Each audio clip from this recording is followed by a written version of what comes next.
You built teams and developed teams that won over and over and over again in the same way that Sir Alex Ferguson did. I'm a Manchester United fan, so I was lucky enough to be, it's not going so well lately, but in that era to watch our team win over and over again. Yeah. And the thing that really I find, because I just thought that was normal growing up, that my team wins all the time. Yeah. The thing I find amazing now when I look back on it is how he managed to reinvent those teams, but also to get the same team to win again. And this idea of like, where is your motivation after victory? And how do you get a team that's just won and then they win again and they win again to win again? Yeah. Where do they find the motivation? They've stood on the podium, they've had the moment.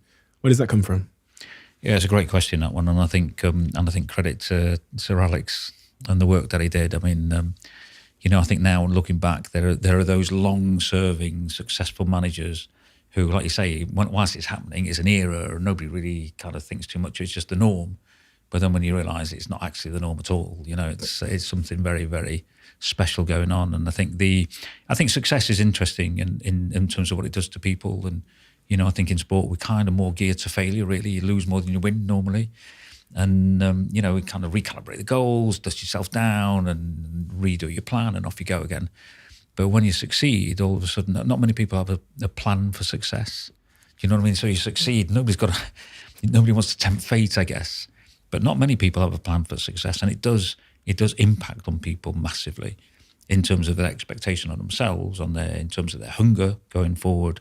It does impact people in different ways. And of course you probably get financially better off. Your position in society changes. Who you are. You become a celebrity. Whatever. And of course, all that can change and impact on your drive and your hunger. And I think fundamentally, that's the bit that's incredible about the people who stay at the top for a long time. It's not really the reward and what they're getting sort of financially and all of those other kind of sort of trappings of success.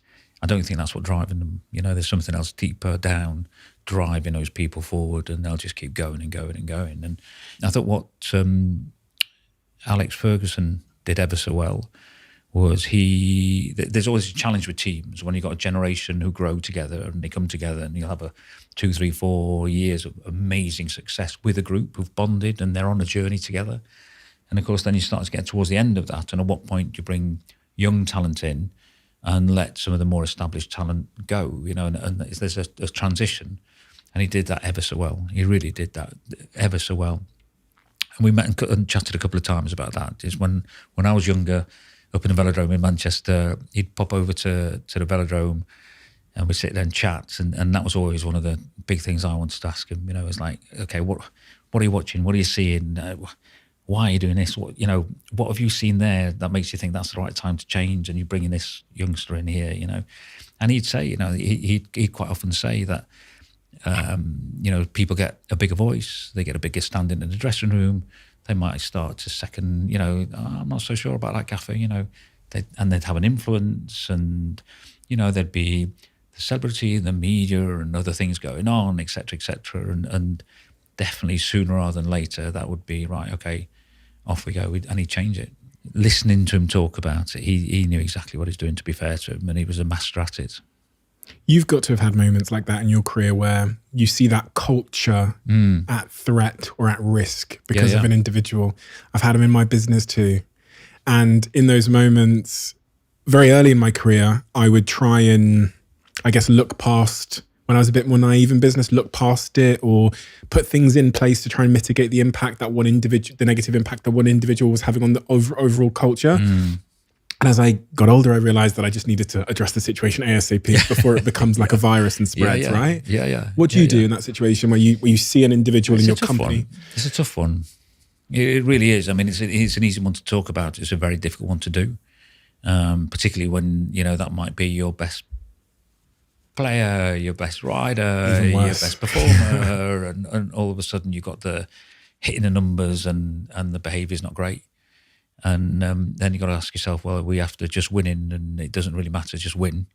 And you kind of manage the impact of that across everybody. Or does behaviour and conduct and culture matter?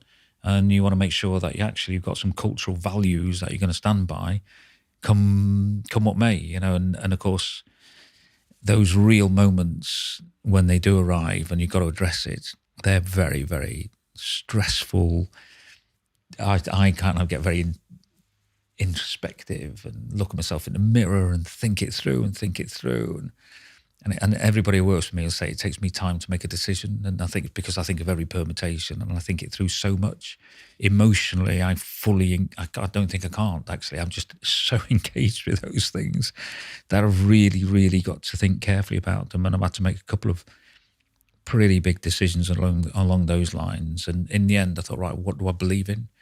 Is it a popular decision? Is it a performance decision? In my world, there's like, we're trying to win here, or do we want to keep people happy, or where do we go? And you need you need to establish your own, right, what do I believe in? And without really figuring out what you believe in, you're always going to be caught in a storm otherwise.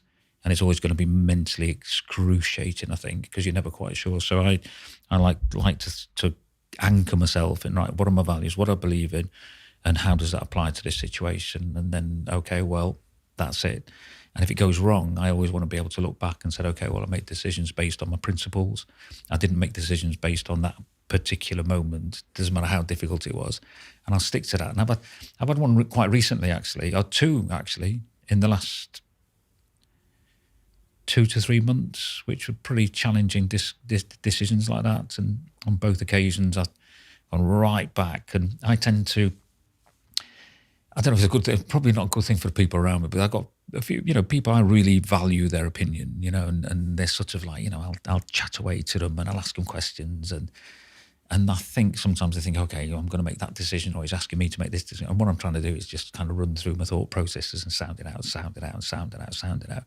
until I get really pretty anchored onto, no, I know what I really feel now. And then I'll make the decision immediately. I won't hesitate then. But to get to that point takes me a bit of time, and I need to talk about it to somebody.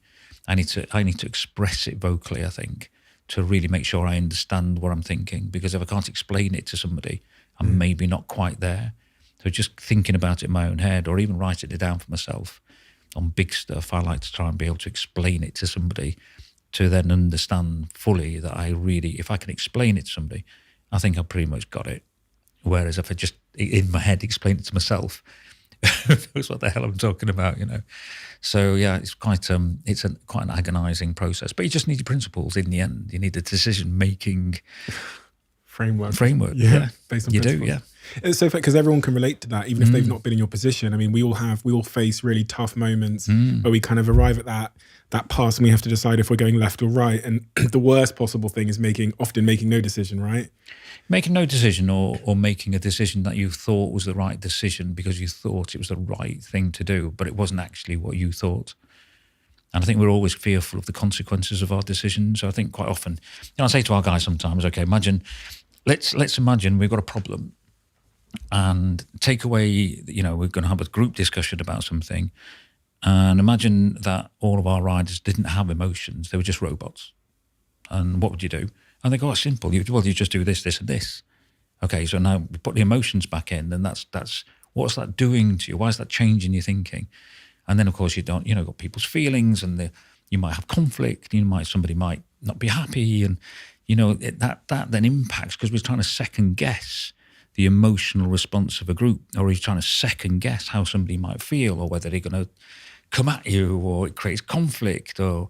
And so I think it's every now and again I go, right, okay, let's just have the robots. What would we do? What would be the best thing to do? And they go, simple, we'll just do this. And so that's one thing.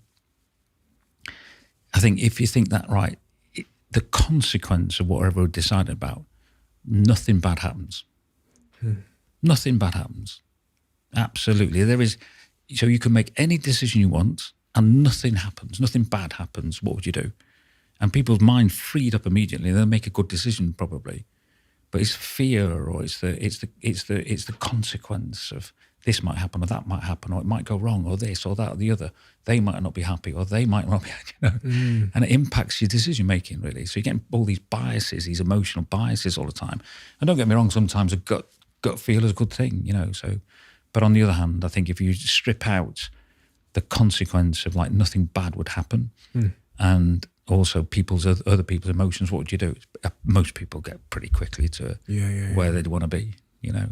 I just did that in my head about some of the big decisions I have in my life. I thought, well, if I was dealing with robots and I could just shuffle things without consequence, what would I do? Exactly. And the answer you're seeing there is probably the right thing for the objective. Exactly. But maybe, well, you could also say, well, there's emotional consequences which might hinder the objective. So if I really annoy this person, or if I upset the balance here, then the objective's compromised. So yeah, exactly. And it just helps a little bit. And I think in the end, you know, it's like taking out, if you've got bad tooth, you've got to take it out. Might as well take it out quick. Don't wait. Exactly. You know, it's going to hurt just as much in a couple of months' time, you know, so you might as well take it out now. If you love the Diary of a CEO brand and you watch this channel, please do me a huge favor. Become part of the 15% of the viewers on this channel that have hit the subscribe button. It helps us tremendously, and the bigger the channel gets, the bigger the guests.